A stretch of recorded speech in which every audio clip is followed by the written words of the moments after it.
مومنوں پڑھتے رہو تم اپنے آقا پر درود، ہے فرشتوں کا وظیفہ الصلاۃ والسلام۔ الحمدللہ رب العالمین خالق المخلوقین، والصلاة والسلام على سید الانبیاء والمرسلین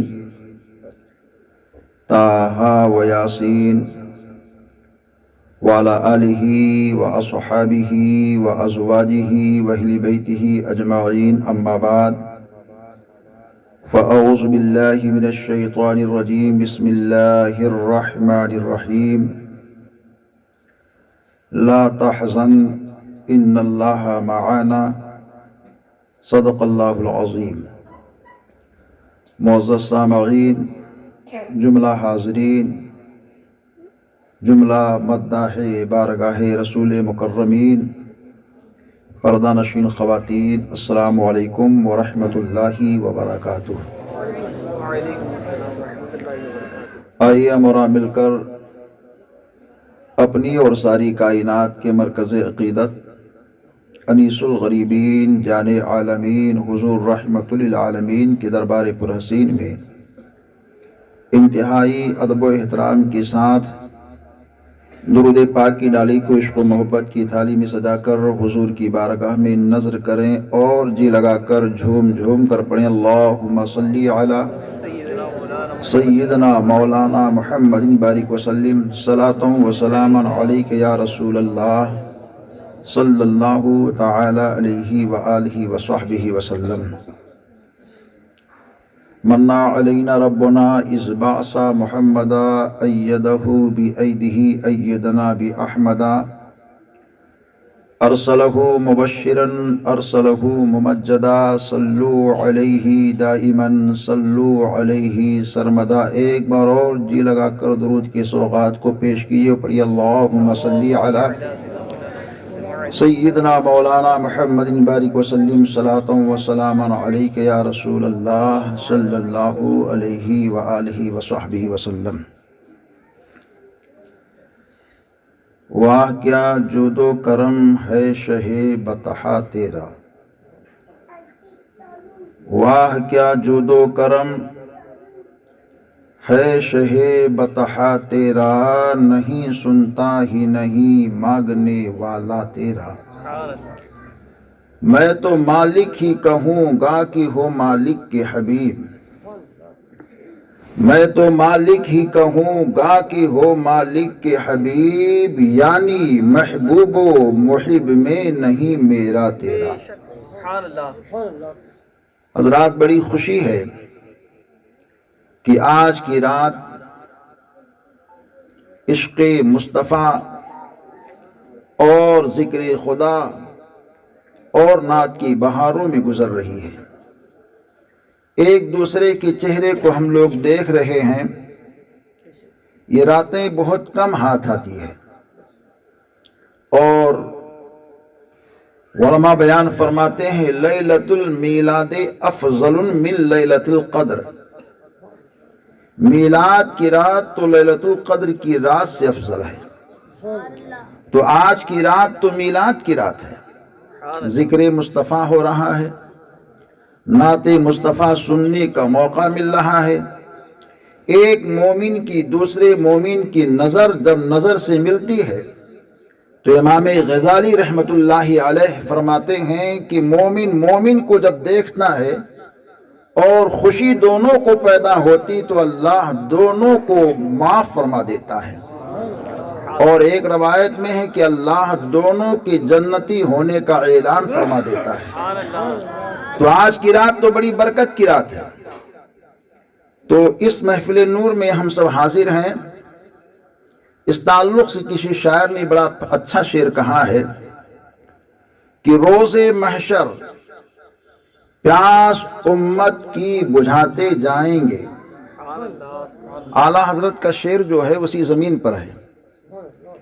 روز محشر پیاس امت کی بجھاتے جائیں گے، جام کوثر رحمت عالم پلاتے جائیں گے۔ جن کے دل میں عاشق بیٹھے ہیں یہاں، شاعر نے کہا ہے، عاشقوں کی جانب اشارہ ہے، جن کے دل میں جل رہی ہے عشق احمد کی شمع، جن کے دل میں جل رہی ہے عشق احمد کی شمع، نارے دوزخ سے اسے آقا بچاتے جائیں گے، نارے دوزخ سے اسے آقا بچاتے جائیں گے۔ اور نبی کے دیوانوں کی شان کیا ہے، سبحان اللہ سبحان اللہ، کہ جب صراط حشر سے گزریں گے عشاق رسول، جب صراط حشر سے گزریں گے عشاق رسول، حضرت جبریل پر اپنا بچھاتے جائیں گے، حضرت جبریل پر اپنا بچھاتے جائیں گے، جام کوثر رحمت عالم پلاتے جائیں گے۔ سبحان اللہ تعالی و بحمدہ۔ حضرات، یہ جو مہینہ چل رہا ہے، یہ ایسی عظیم ذات کے وصال کا مہینہ ہے جسے صرف یار غار ہونے کا شرف نہ حاصل ہوا، بلکہ جنہیں صاحب مزار ہونے کا بھی شرف حاصل ہوا، جن کا نام زمین پر عتیق، آسمان پر صدیق، اور دنیا نے ان کو حضور کا رفیق جانا، جنہیں دنیا ابو بکر صدیق کہتی ہے۔ ایسے اللہ کے نبی کے شیدائی اور اللہ کے بندے ہیں۔ آج ہم اور آپ نماز پڑھتے ہیں تو دور ایسا ہے کہ نمازیوں کا دور ہے، ہم کلمہ پڑھتے ہیں تو کلمہ پڑھنے والوں کا دور ہے، اذان دیتے اور سنتے ہیں تو اذان دینے اور سننے والوں کا دور ہے، ہم اللہ کے ایک ہونے کا اعلان کرتے ہیں تو توحید والوں کا دور ہے، رسول پاک کی رسالت کی نعرے لگاتے ہیں تو نعرہ لگانے والوں کا دور ہے۔ مگر ابو بکر صدیق ایسے اللہ کے بندے ہیں کہ اس دور میں بھی آپ نے اللہ کی وحدانیت کا اعلان کیا، جب ہر سمت مشرکانہ ماحول تھا، نظر جس جانب اٹھتی تھی شرک ہی شرک تھا، بت پرستی کا دورہ تھا، مگر یار غار مصطفیٰ، رفیق مزار مصطفیٰ حضرت سیدنا ابو بکر صدیق رضی اللہ تعالیٰ عنہ نے اپنے حیات ظاہری کے اس دور میں بھی غیر خدا کے سامنے پیشانی کو نہ جھکایا جو مشرکوں کا دور تھا، بلکہ ہمیشہ آپ نے سر جھکایا تو صرف اللہ کی بارگاہ میں جھکایا۔ یہ شرف کسی اور کو حاصل نہ ہوا۔ 4 سال کی عمر ہے حضرت سیدنا ابو بکر صدیق رضی اللہ تعالیٰ عنہ کی والد مکرم، جن کو ابو قحافہ عثمان کہا جاتا ہے، وہ خود بھی مشرک تھے، ان کی والدہ محترمہ بھی مشرکہ تھی، گھر کے سارے لوگ مشرک تھے، مگر ابو بکر صدیق کے والد محترم جب آپ کو لے کر کے بت خانہ پہنچے اور کہا یہ میرا رب ہے ابو بکر سے، ان کے والد نے کہا تو یہ کہہ کر کے وہ چلے آگے، تو ابو بکر صدیق اس عمر میں مناظرہ کرتے ہیں، اور مناظرہ کیسے کرتے؟ کہتے میں بھوکا ہوں تو مجھ کو کھانا کھلا، میں ننگا ہوں تو ننگا ہونے کا مطلب یہ نہیں کہ بالکل برہنہ تھے، بلکہ سطر ان کا چھپا ہوا تھا۔ آپ کہتے ہیں مجھے کپڑا تو دے، جب کوئی آواز نہیں آئی تو آپ نے اس پر پتھر مارے، کہے یہ خدا ہو ہی نہیں سکتا ہے۔ آپ کے باپ نے جب دیکھا تو دیکھنے کے بعد میں ابو بکر صدیق کے ہاتھ کو پکڑے، گھر لے کر کے آئے، اور آنے کے بعد میں ابو بکر صدیق کی ماں جن کا نام ام الخیر سلمہ ہے، ان سے کہا اے سلمہ، یہ ابو بکر صدیق جو ہیں، ایسے یہ عتیق جو ہیں، ایسا کام انہوں نے کیا جو ہمارے باپ داداؤں کے دین سے بالکل ہٹ کر کے ہے، ہم جس کے سامنے پیشانی کو جھکاتے ہیں، ابو بکر نے پیشانی کو جھکائی نہیں ہے۔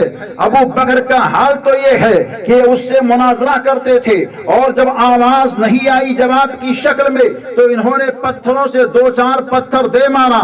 تو اب ان کی ماں یہ کہتی ہے، حضرت سیدنا ابو بکر صدیق کی ماں یہ کہتی ہے، اس شہزادے کو ان کے حال پر ہی رہنے دو، کیونکہ یہ شہزادہ جب پیدا ہوا ہے تو غیب سے ایک آواز آئی ہے، اے اللہ کی بندی تو خوشی کو منا، کیونکہ یہ آنے والا جو آیا ہے اس کا نام زمین پر عتیق ہے، آسمان پر صدیق ہے، یہ محمد الرسول اللہ کا رفیق ہے۔ چنانچہ آپ کی ماں یہ کہتی ہے، یہ میرا بچہ کوئی عام بچہ نہیں ہے، بلکہ یہ بچہ حقیقت میں نبی دو جہاں کا غلام بچہ ہے۔ آپ سوچئے، ابھی ہمارے اور آپ کے آقا نے اپنے نبی ہونے کا اعلان نہ فرمایا ہے۔ ابو بکر صدیق تنہا ایسے شخص ہیں، اس دور میں بھی آپ نے مشرکوں کے گھر میں رہ کر کے آپ نے کبھی شرک نہ کیا، اور ماں کے شکم میں تھے۔ آپ کی ولایت اور آپ کی افضلیت اور آپ کی اکملیت کا اعلان اس سے بھی ہوتا ہے کہ ہمارے اور آپ کے آقا دونوں عالم کے سرکار صلی اللہ علیہ وآلہ وسلم نے جس کو اپنا یار بنایا وہ کتنی شان والا ہے، کتنی عظمت و رفعت والا ہے کہ آپ جب اپنی ماں کے پیٹ میں تھے تو آپ کی والدہ محترمہ بت کے سامنے پیشانی کو جھکانا چاہتی تھی، تو ابو بکر صدیق اپنی ماں کے پیٹ کے اندر پیر کو کشادہ فرما دیتے تھے، اور ماں غیر خدا کے سامنے سر جھکانے سے رک جایا کرتی تھی۔ جب حضرت ابو بکر صدیق سے ایک مرتبہ ان کے جوانی کے لمحے میں پوچھا گیا تو ابو بکر صدیق یہ کہتے ہیں، ہاں مجھے یاد ہے جب میری ماں غیر خدا کے سامنے سر جھکاتی تھی تو میری غیرت کو گوارا نہیں ہوتی تھی، میں ماں کے پیٹ میں اپنے پیر کو پھیلا دیتا تھا اور اپنی ماں کو غیر خدا کے سامنے جھکنے سے روک دیتا تھا۔ یہ پیارے ابو بکر صدیق رضی اللہ تعالیٰ عنہ کی شان ہے، اور میرے آقا دونوں عالم کے سرکار صلی اللہ علیہ وآلہ وسلم کے ایسے یہ صحابی ہیں کہ حضرت آدم سے لے کر عیسیٰ مسیح تک جتنے بھی نبی ہیں، جتنے بھی رسول ہیں، سارے نبیوں اور رسولوں کی تاریخ کو پڑھ لو، نچوڑ لو، لیکن یہ شرف جو پیارے یارے غارے مصطفیٰ کو حاصل ہوا ہے کسی اور صحابی کے حصے میں نہیں آیا۔ وہ کون سا شرف ہے؟ حضرت آدم سے لے کر عیسیٰ مسیح تک کسی نبی کے امتی کے صحابی کے حصے میں نہیں آیا۔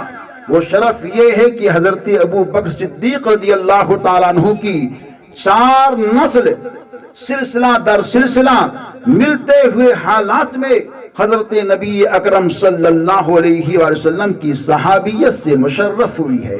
یہ شرف اور کسی کے حصے میں نہیں ہے۔ پہلی بات تو یہ ہے کہ حضرت سیدنا ابو بکر صدیق رضی اللہ تعالیٰ عنہ کے والد محترم جو بعد میں اسلام لائے وہ خود حضور کے صحابی، اور حضرت سیدنا ابو بکر صدیق خود مصطفیٰ کے صحابی، اور آپ کے بیٹے حضرت عبد الرحمن جو بعد میں ایمان لائے وہ بھی مصطفیٰ کے صحابی، اور آپ کے پوتے حضرت محمد وہ بھی مصطفیٰ جان رحمت کے پیارے صحابی ہیں۔ یہ 4 پشتیں مسلسل صحابیت سے مشرف ہوئی ہیں، تو یہ شرف تاریخ دنیا کو نچوڑ کر کے دیکھ لیجئے، آدم سے لے کر حضرت عیسیٰ مسیح تک کوئی ایسا صحابی کسی نبی کا نہیں ہے جس کی 4 پشتیں کسی نبی کی صحابیت سے مشرف ہوئی ہو۔ اگر یہ خصوصیت کسی کی پائی جاتی ہے تو یار غار مصطفیٰ کی پائی جاتی ہے، رفیق مزار مصطفیٰ کی پائی جاتی ہے، حضرت سیدنا اولانا مولانا امیر المومنین ابو بکر صدیق رضی اللہ تعالیٰ عنہ کی پائی جاتی ہے۔ ان کے کمال، ان کی خوبیوں کا چرچا کتنے دوروں سے ہو رہا ہے۔ اور کتنے دوروں تک ہوتا رہے گا یہ کسی کو معلوم نہیں ہے۔ ارے آج ان کا چرچا ہم مسجد میں کرتے ہیں، مکان میں کرتے ہیں، میدان میں کرتے ہیں، گلی اور کوچے میں کرتے ہیں۔ ارے ابو بکر صدیق کی شان تو ایسی ہے کہ ان کا چرچا قرآن کے پاروں میں نظر آ رہا ہے۔ جس کی بات قرآن کے پاروں میں ہو وہ صدیقیت پر کی شان کیسی ہو سکتی ہے؟ ارے جن کی صحابیت کا اعلان قرآن میں ہو وہ ابو بکر صدیق کیسے ہو سکتے ہیں؟ قرآن میں اللہ تعالیٰ ان کے تعلق سے جب غار کے اندر موجود ہے اور غار کی موجودگی کی کیفیت ایسی ہے، اللہ اکبر، اس تعلق سے بارہا علماء سے آپ نے گفتگو سماعت کی ہے کہ غار کا منظر کیسا تھا۔ آئیے اس منظر سے پہلے ایک منظر کی جانب ہم چلتے ہیں۔ کون سا منظر ہے؟ نبی دو جہاں کے راستے میں جب مکے کے لوگوں نے کانٹے بچھا دیے، نبی دو جہاں کے جسم نازنین پر جب پتھروں سے برسات ہونے لگی، مصطفیٰ جانے رحمت چل رہے ہیں لیکن وہاں کے لوگ چلنے نہیں دیتے ہیں۔ بالآخر حال یہ ہوتا ہے آسمان کی جانب کائنات کے والی رحمت تمام نے دیکھنا شروع کیا۔ آواز آتی ہے رب کی طرف سے، میرے حبیب گھبراؤ نہیں، وہ منزل بالکل قریب آنے والی ہے کہ تمہارے راستے میں کانٹے نہیں ہوں گے، محبت اور عشق کے پھول بچھے ہوں گے۔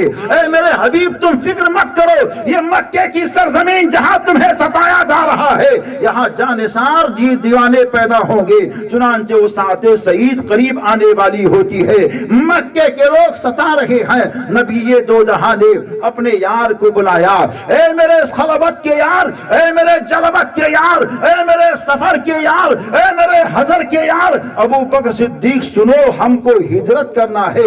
ابو بکر صدیق عرض کرتے ہیں آقا ہجرت میں کون کون ہوگا؟ آقا دو جہاں کہتے ہیں کون کون کی بات مت کرو ابو بکر، میرے ساتھ ہجرت میں تمہاری ذات ہوگی۔ چنانچہ ابو بکر صدیق عرض کرتے آقا دن میں ہجرت کریں گے یا رات میں؟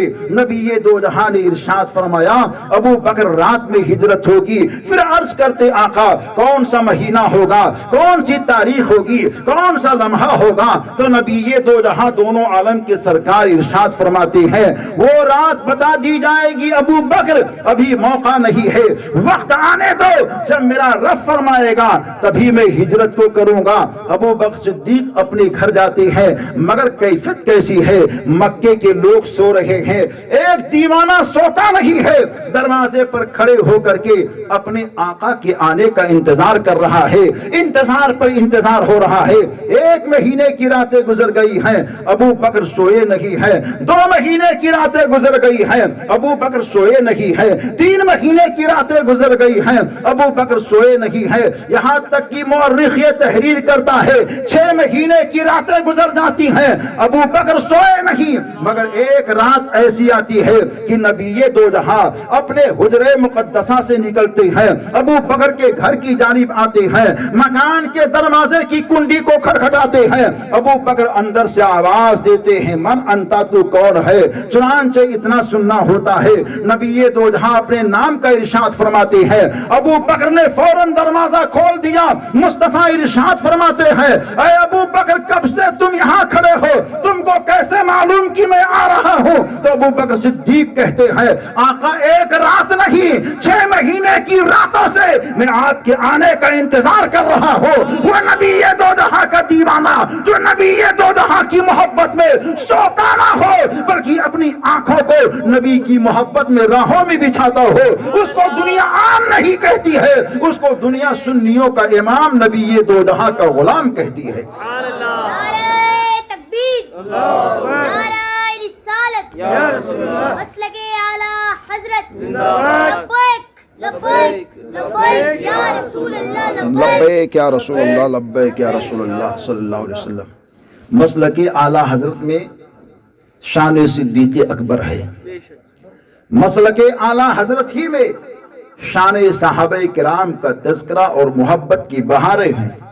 ہم یہاں ذکر کر رہے ہیں ہمارے اور آپ کے اعلی حضرت نے اشعار میں، فتاوی رضویہ شریف کی فتاوی میں اور جو آپ کی تحریرات میں ہیں سب میں دیکھیے جہاں یار غار کا ذکر ہے وہیں حضرت سیدنا عمر فاروق اعظم کا ذکر ہے، عثمان غنی کا ذکر ہے، علی مرتضیٰ کا ذکر ہے، اور دیگر صحابہ کا ذکر ہے، اور صرف میرے امام ہی کی تحریر میں نہیں بلکہ مظہر اعلیٰ حضرت حجت الاسلام کی تحریرات میں دیکھیں تو یہ ساری خوبیاں آپ کو ملیں گی، اور سرکار مفتی اعظم عالم کی تحریرات میں دیکھیں تو یہ ساری خوبیاں آپ کو ملیں گی، اور اللہ کے محبوب بندے ولی کامل قطب الاقطاب حضور تاج الشریعہ کی تحریروں میں دیکھیں تو یہی ساری خوبیاں آپ کو ملیں گی، اور اعلیٰ حضرت کے بھائی استاد زمن علامہ حسن رضا کی تحریروں میں دیکھیں